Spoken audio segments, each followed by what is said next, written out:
Process models की बात करते हैं आज। प्रोसेस मॉडल्स, प्रोसेस यानी कि अगर हिंदी में देखा जाए तो प्रोसेस यानी कोई काम और कोई तरीका। प्रोसेस यानी किस तरीके से आप करेंगे और उसके हम मॉडल्स देखेंगे आज। जैसे सॉफ्टवेयर प्रोसेस, अगर आप फ्रेमवर्क की बात करें या सॉफ्टवेयर प्रोसेस की बात करें तो इसमें देखिए आपका एक प्रोसेस फ्रेमवर्क होता है, उसमें कुछ अम्ब्रेला एक्टिविटीज़ होती हैं। फिर आप इस फ्रेमवर्क के अंतर्गत कुछ एक्टिविटीज़ होती हैं, जैसे सॉफ्टवेयर इंजीनियरिंग का एक्शन 1, सॉफ्टवेयर इंजीनियरिंग का एक्शन 2 और लाइकवाइज। उसके अंदर कुछ टास्क हो सकते हैं, जैसे आपका work task, product, quality assurance points, project milestones. ये सारी चीज़ें आपके प्रोसेस के आपके जनरली प्रोसेस मॉडल में आती हैं।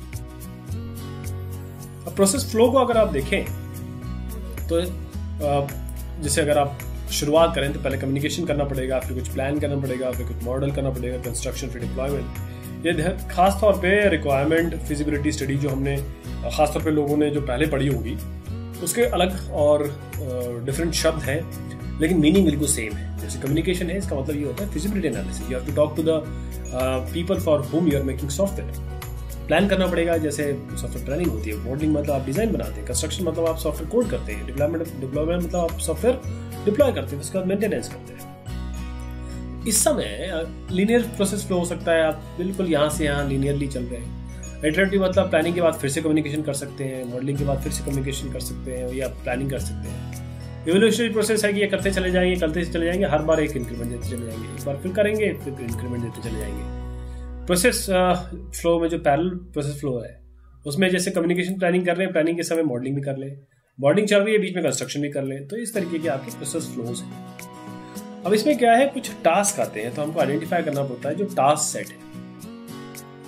कोई भी सॉफ्टवेयर इंजीनियरिंग का जो एक्शन है उसमें जरूर आपके पास कुछ ना कुछ टास्क सेट होते हैं, और उसमें जो सॉफ्टवेयर इंजीनियरिंग के वर्क टास्क होते हैं उसमें आपके वर्क प्रोडक्ट्स होते हैं, उसमें क्वालिटी एश्योरेंस पॉइंट्स होते हैं, प्रोजेक्ट माइलस्टोन्स होते हैं। तो किसी भी टास्क सेट में ये सब चीजें आएंगी। यानी कि जो टास्क सेट होगा, जिस भी टास्क सेट, टास्क मतलब कोई भी काम, वो उसका सेट मतलब बहुत सारे टास्क एक साथ, जो मैंने आपको ये सब दर्शाया।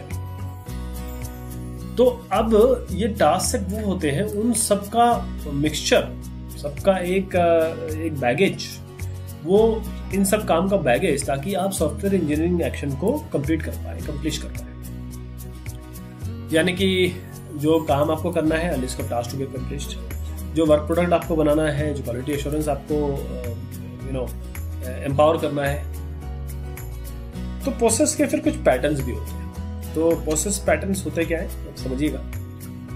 ये प्रोसेस पैटर्न ये डिस्क्राइब करते हैं जो प्रोसेस से रिलेटेड प्रॉब्लम है, जो आपके सॉफ्टवेयर बनाने के बीच में आएंगी। और ये बताता है कि जिस तरीके से जो एनवायरनमेंट आपको मिलने वाला है, जहां पर ये प्रॉब्लम आप सॉल्व करेंगे। और दूसरा ये आपको जो सॉल्यूशंस बताएगा कि जो सॉल्यूशंस इसमें किए जा सके इस प्रॉब्लम को सॉल्व करने के लिए। तो यहाँ इन्होंने एक बार बार जहां पर आप ये देखेंगे, इसका मतलब रेफरेंस समझिएगा।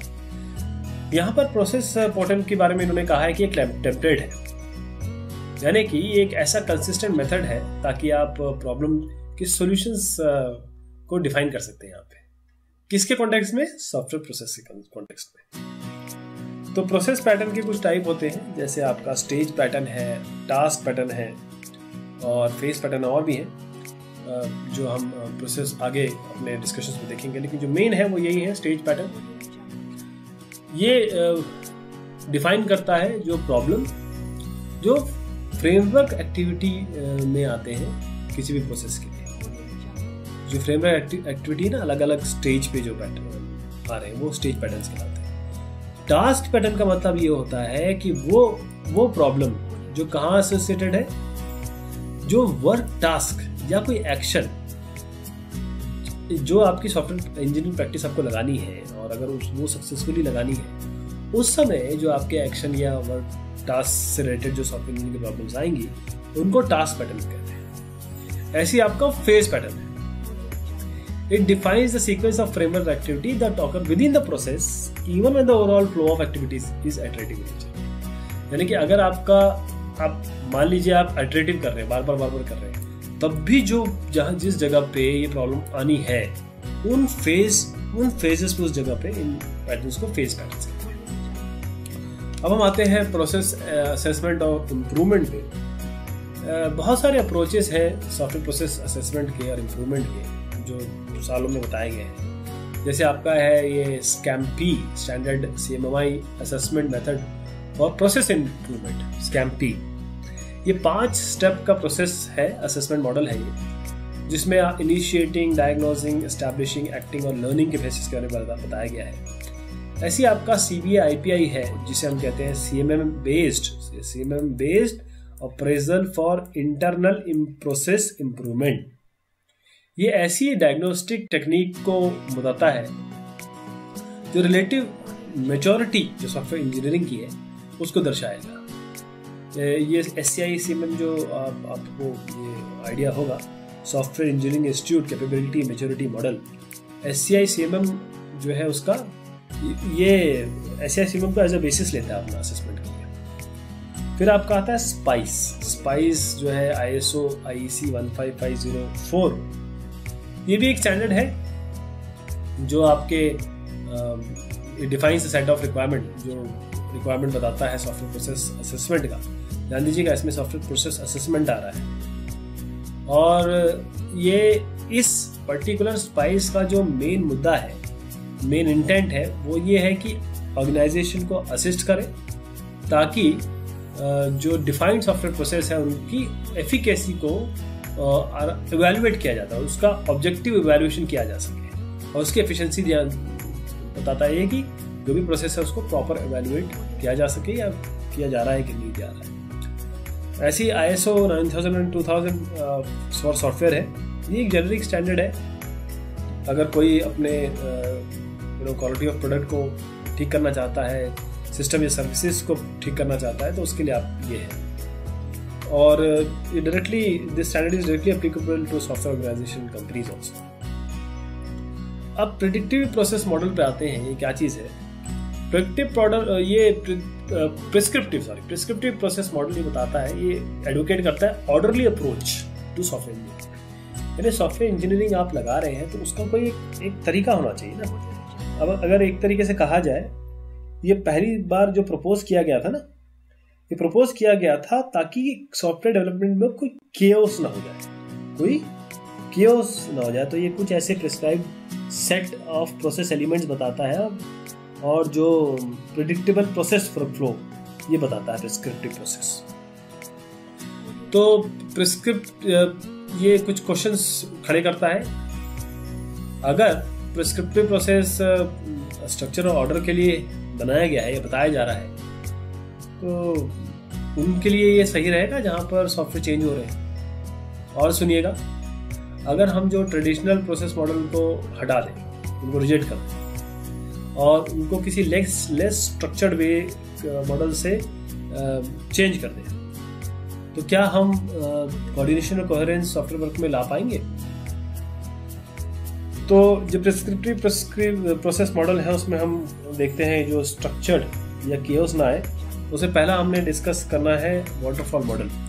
वाटरफॉल मॉडल में आपको इससे पहले बताऊं कि ये वाटरफॉल मॉडल को जो प्रपोज किया था रॉयस ने किया था, और उन्होंने कहा था कि भाई हम फीडबैक लूप दे रहे हैं। उन्होंने फीडबैक लूप दिया था, लेकिन अब क्या है कि बहुत सारे ऑर्गेनाइजेशन हैं, उन्होंने इस तरीके से अप्लाई किया कि इसको स्ट्रिक्टली लीनियर ही बताया, यानी कि पहले कम्युनिकेशन होगा, फिर प्लानिंग होगी, फिर मॉडल होगा, कंस्ट्रक्शन होगा, डेवलपमेंट होगा, कोई भी बैक ट्रैकिंग नहीं है इसमें। तो वाटरफॉल मॉडल ऑल्सो, इसको और क्लासिक लाइफ मॉडल भी कहा जाता है। ये एक ऐसा सिस्टमेटिक सिक्वेंशियल अप्रोच है सॉफ्टवेयर डेवलपमेंट का, जो शुरू होता है कस्टमर के स्पेसिफिकेशन से, फिर वो रिक्वायरमेंट से, फिर प्लानिंग पे जाता है, मॉडलिंग पे जाता है, कंस्ट्रक्शन पे जाता है, डिप्लॉयमेंट पे जाता है, फाइनली जो आपका सपोर्ट है कंप्लीटेड सॉफ्टवेयर के लिए वहां तक पहुंचता है। उसके बाद आपका वी मॉडल आता है, जो ये आपको देख के ही लग रहा होगा कि ये वी मॉडल है। देखिएगा, ये एक वेरिएशन है वाटरफॉल मॉडल का ही वेरिएशन है वी मॉडल। बस इसमें यह है कि हर जगह पे क्वालिटी एश्योरेंस एक्शन, मतलब एक तरीके से वाटरफॉल मॉडल के साथ अगर आप क्वालिटी एश्योरेंस एक्शन लगा दें तो फिर ये वी मॉडल मिल जाता है। कोई रियलिटी में देयर इज कोई फंडामेंटल डिफरेंस नहीं है क्लासिक साइकिल और वी मॉडल में। जो डिफरेंस है वो ये है कि आप किस तरीके से वेरिफिकेशन और वैलिडेशन हर एक स्टेज पे लगा सकते हैं। देखिए इस स्टेज पे आपका एक्सेप्टेंस टेस्टिंग और सिस्टम टेस्टिंग हो रही है, आर्किटेक्चर डिजाइन पे आपकी सिस्टम टेस्टिंग, इंटीग्रेशन टेस्टिंग हो रही है, कंपोनेंट डिजाइन पे आपकी इंटीग्रेशन टेस्टिंग, यूनिट टेस्टिंग हो रही है, कोड जनरेशन में आपकी यूनिट टेस्टिंग हो रही है। तो इस तरीके से आप जो एग्जीक्यूटिबल सॉफ्टवेयर है उसमें हर जगह मतलब हर एक स्टेज पे आप ये लगा रहे हैं। तो है बेसिकली आपका वी मॉडल क्लासिक मॉडल जैसा ही है। फिर हम आते हैं इंक्रीमेंटल मॉडल पे। इंक्रीमेंटल मॉडल में देखिएगा कि हर बार आपको इंक्रीमेंट मिलना चाहिए। जैसे इंक्रीमेंट 1 है, पहला डिलीवरी, इंक्रीमेंट 2 है, दूसरा डिलीवरी, इंक्रीमेंट 3 है, तीसरी डिलीवरी। हर बार आपको communication, planning, analysis, design, coding, delivery ये सब आपको करना पड़ेगा। तो ये क्या करता है कि एक लीनियर मॉडल और पैरेलल प्रोसेस फ्लो, मतलब एक मान लीजिए कभी आपने डिलीवरी यहाँ या डिलीवरी पे पहुँच गए तो अगले का आपने डिज़ाइनिंग शुरू कर दी या फिजिबिलिटी या कम्युनिकेशन शुरू कर दिया, तो ये दोनों को चीज़ों को कंबाइन कर देता है इंक्रीमेंट मॉडल। अब इसमें हर बार आपको इंक्रीमेंट मिलता है तो एक तरीके से अच्छा भी है। आप एक तो इंक्रीमेंटल मॉडल डिलीवरी पे फोकस करता है, हर बार कुछ ना कुछ आपको मिल जाता है देखने के लिए फाइनल प्रोडक्ट कैसे होगा। फिर आता है प्रोटोटाइप। प्रोटोटाइप में क्या है कि जैसे मैंने आपको यहाँ बताया कि आपको इंक्रीमेंटल मॉडल में पहली बार में चाहे कम मिले लेकिन आपको मिल जाता है। प्रोटोटाइपिंग का भी एक बढ़िया है, ये भी इवोल्यूशनरी मॉडल्स, ये भी आइटरेटिव है। इसमें क्या होता है कि आप हर बार इसमें सबसे पहले एक प्रोटोटाइप दे देते हैं जिसे हम पहला सिस्टम कहते हैं। ये थ्रो अवे होते हैं, इनको फेंका मतलब बनाया ही फेंकने के लिए जाता है जो प्रोटोटाइप है, लेकिन ये आपको एक एक्चुअल सेंस दे देता है सिस्टम का, यानी कि आपको पता चल जाता है कि हमारा सिस्टम कैसे होने वाला है। फिर ये बार बार बनता रहता है। देखिए ऐसे करके ये बनता रहता है।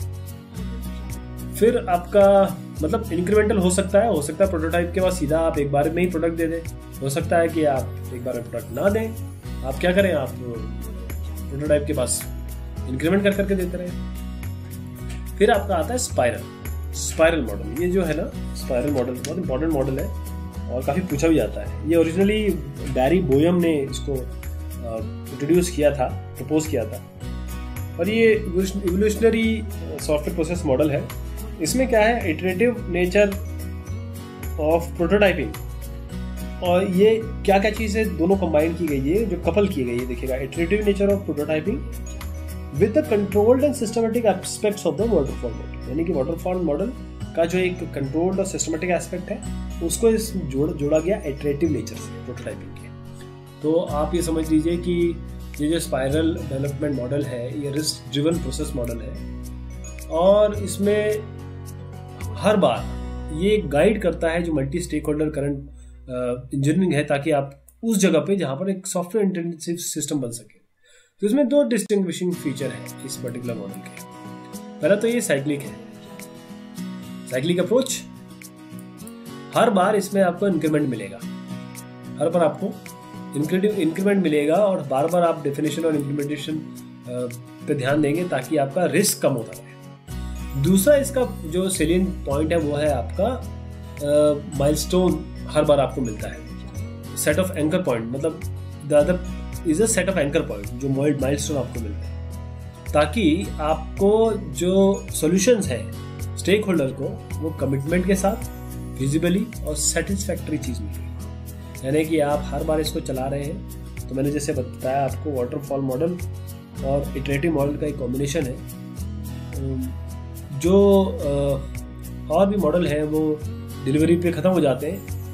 स्पाइरल मॉडल है, ये आराम से अडाप्ट किया जा सकता है पूरे के पूरे through out the life of the computer software. ये बहुत इंपॉर्टेंट चीज़ है इसमें।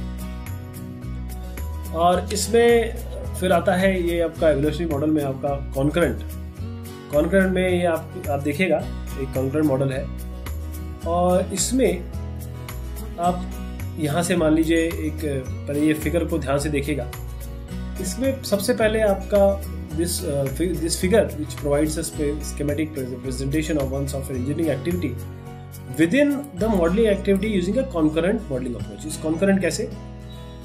The modelling may be in any one of the states noted at given time. Modelling कहीं भी हो सकती है, देखिए किधर पे भी मॉडलिंग हो सकती है, मॉडलिंग एक्टिविटी कहीं भी हो सकती है। साथ में जो कम्युनिकेशन है, कंस्ट्रक्शन है, वो भी किसी तरीके से आप एनालॉगस सिस्टम में किसी भी जगह डाल सकते हैं।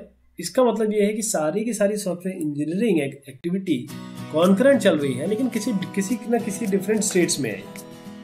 इसे हम कहते हैं डिफरेंट स्टेट में।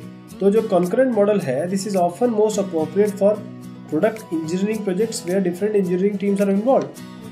तो बहुत सारी जहाँ पर टीम एक साथ काम कर रही है, वहां पर ही बहुत अच्छा है कॉन्करेंट मॉडल।